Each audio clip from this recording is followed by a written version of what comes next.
Nagugulat talaga ako. Nung binuksan ko po yung CR ay may nakikita po akong maliit na palaka. Doon po siya nakapatong sa takip ng feminine wash. Napakaliit na palaka na to. Baka isa tong anak ng mga palakang nasa labas. Kasi po'y tag-ulan at may bagyong inting.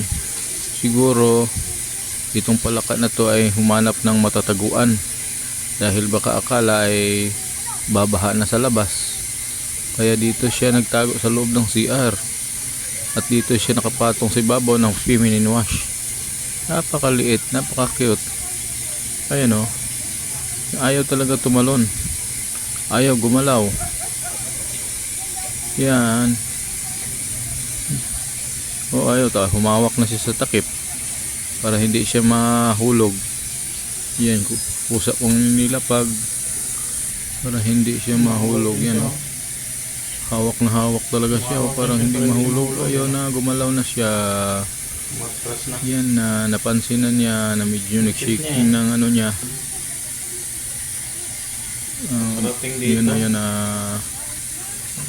na ibalik ko na sa lagayan. Kawawa rin naman. Ayan, ano naman sa labas, masarado, bakit nakapasok? Saan kaya dumaan ito? Hello.